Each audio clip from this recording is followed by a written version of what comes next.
What kind of help, though? Sigismund has a massive army, and Rosenborg, Berghof, and Prague are behind him. Do you have an army you could face him with? But that's not what I mean at all. There's been a revolt against Sigismund in Hungary, partly due to my efforts, and now he'll have to choose whether he wants to gain the Bohemian crown, which is a very risky enterprise, or hold on to the Hungarian one. He can't have both. And there's a tough struggle awaiting him in Hungary. I'm not sure he'll win, and Rosenborg and Berghof know it too. They're not stupid. If the Bohemian nobility stands together, they will turn. We are men of little consequence, Margrave. Radzig here lost everything because of his alliance with Wenceslas. Sir Divish came within a hair of the same fate. Even Rattay is defenseless against Sigismund and the League of Lords. What's more, Your Grace, King Wenceslas languishes in captivity in Vienna. He can't rule too well from there. And what do you propose? To sit with your arms folded till the Bohemian lands are turned to ashes like Skalitz? We have to put a stop to this senseless war! And do you know, sir, what the true position of the League of Lords is? I'm not on the best of terms with them at this moment, so you'll have to ask them yourselves. Yes. Why not? I'll go and visit Berghof at his castle and we'll see what he tells me. You know, that's not such a bad idea, young sir. True. Though a little risky. I doubt Berghof would harm a blue-blooded envoy. And you can find out what he has to say about developments and what the League of Lords is planning. Then we'll decide what to do next. I'll help you compose a letter to him. I'd like Henry to come with me. Why not? He's proven himself an able investigator, and he'll also be a good bodyguard if anything should happen. And I'll send Sir John here to Kuttenberg to be my eyes and ears there. I believe both your reports will help us get a better grip on the situation. When can you set out? Just as soon as I've packed my things. Excellent. Margrave Jobst and I will draft a letter. Get ready, and we'll meet back here.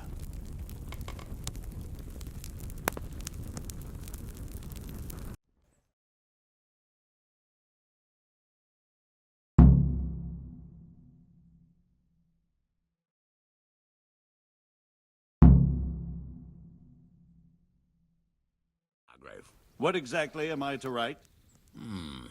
Oh, what isn't really the issue. The question is how. We need to learn where they stand on liberating the king and ousting Sigismund. If they'll make trouble or join our side, but... So, it looks like you're off on a mission. Yes, I can't wait. I don't want to dampen your spirits, my boy, but watch out. These are evil times, and who knows what can happen along the way. Not to mention that Berghof is no saint. Don't worry. I know. You've shown you can fend for yourself, but do take care. You'll be travelling as Lord Capon's bodyguard. You'll be there to make sure nothing untoward happens to him. Keep your eyes peeled and your ears wide open. What Berghof tells you is one thing, but what you see may be quite another. Rest assured, Father. And don't get embroiled in anything else. Just hand over the letter, hear out his reply, and return. Yes. Very well. Berghof is at Trotsky Castle. I think you'll find it quite an eye-opener. It's one of the finest castles in the land. It's 3 days' ride from here, so unless you hit a snag along the way, you'll be back soon enough. Any questions? I'm getting a bit lost in the Luxembourg lineage. It all seems a bit too tangled. The Luxembourgs have ruled the Empire and Bohemia for almost 100 years now. Emperor Charles brought this land to prominence. When he was in power, things had never been so good. Wenceslas and Sigismund are his sons, but by different mothers. Jobst and Prokop are their cousins. They were entrusted with governing Moravia. But instead, they've been in a bitter armed feud for years, and now Sigismund's fallen out with Wenceslas. Wenceslas also had another brother, the youngest, John of Görlitz, who was most probably poisoned. They seem like a hot-blooded lot. It's hard to keep up with their affairs, since they tend to change their alliances from one day to the next. Who is he really, this Jobst? The cousin of King Wenceslas? He's the Margrave of Moravia. I admit I don't know what to make of him myself. Until recently, he was allied with the League of Lords. For a time, he even served Rupert of the Palatinate against the king. And now suddenly, he's reversed his position. I don't know what led him to do it, and one can't help being suspicious. It's best to keep a watchful eye on him. But he really is the leader of the resistance against Sigismund these days. We'll just have to see how it all turns out. I'm a bit concerned so many people seem to think so little of King Wenceslas. You knew him, didn't you? What's he really like? Well, there's no straightforward answer to that question. He certainly makes a great hunting and drinking companion, but he can be very fiery and impetuous when things don't go how he'd like them. He never had much of a head for high office. He finds it tiresome. But once a man's grasped the scepter, it's hard to let it go again. You can't just abscond. You've seen for yourself what happens when he disappears for a few months. Better a bad but legitimate king than a bloody war over the throne. Who is this Prokop that Job spoke of? Jobst's brother, the king's cousin. He and Jobst warred over Moravian supremacy for years. Then they were allies for a while, betrayed Wenceslas and sided with Rupert of the Palatinate. But after Sigismund abducted Wenceslas, Prokop fomented a revolt against him, and Sigismund had him captured. Politics. Make of it what you will. I, for one, can't make head or tail of it most of the time. The League of Lords and that Berghoff we're off to see. Who are they exactly? The lords of the powerful houses. Heinrich of Rosenberg, Otto of Berghoff, Heinrich of Radetz, and others. They're unhappy with the way their influence declined after Wenceslas surrounded himself with the lesser orders of nobility. They abducted the king years ago and made him bow to their will. They got away with it that time, and now they've joined forces with Sigismund and done it again. But now it seems that Sigismund's behavior is starting to rub them up the wrong way, so they may well be thinking twice. We'll see what Berghoff has to say. I don't know all that much about Sigismund. He's the king's younger brother and king of Hungary in his own right. 7 years ago, he led a crusade against the Turks and was defeated at Nicopolis. Some say it was due to the recklessness of the French knights, most of whom were mercilessly slaughtered. Sigismund is ambitious and capable. He might well make a better ruler than Wenceslas, but he's arrogant, and to our misfortune, brutal. Not long ago, he himself was held captive by the Hungarian nobility. They dislike him as much as some of the Czech and German noblemen do his brother Wenceslas. Ironically, Wenceslas joined forces with Jobst to liberate him. And now this is how Sigismund repays his brother. There's no doubt about it, God does move in mysterious ways. Rupert of the Palatinate. That's a name I hadn't heard before today. Rupert is the Prince-Elector of the Palatinate. What's a Prince-Elector?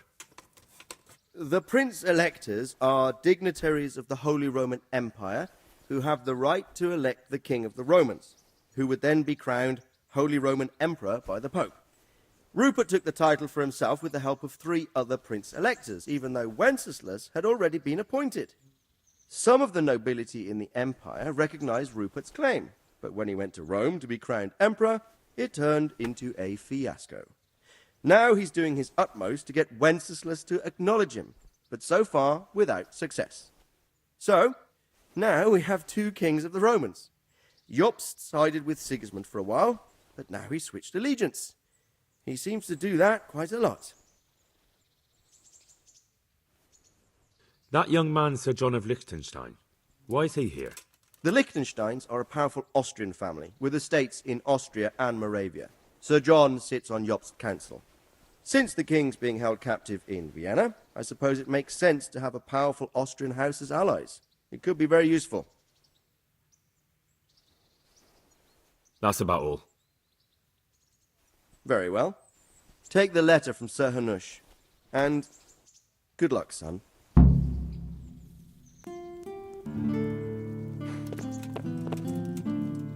what do you think of it all, Sir Divish? I think of it all. What makes 2 of us?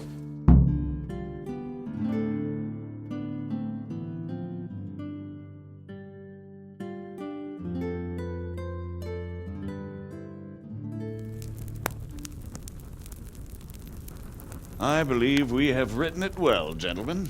Without a doubt. No one could deduce from this whether we are Sigismund's allies or foes. I must travel back to Brno now, but soon I will go to Brandenburg and I will stop here on the way back. By then, Sir Capon should be back and we can discuss how to proceed. Right.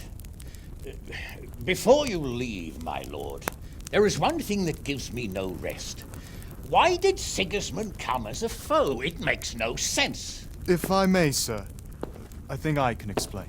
Oh, please enlighten us, young sir. I live not far from Hungary, where Sigismund reigns. It is a savage country, and the constant war with the Turks has hardened the people. They need a monarch with an iron hand. So when Sigismund felt the wind of revolt, he reacted as he would at home. Only what works on the Hungarian nobles does not work here in Bohemia. Bringing order is one thing, but slaughtering and pillaging with a horde of barbarians quite another. What purpose does that serve? But Sigismund did give the Bohemian nobles a chance to take his side. It was only when they refused his ultimatum that he lost patience and took to the sword. As for the barbarians, he could afford nothing better.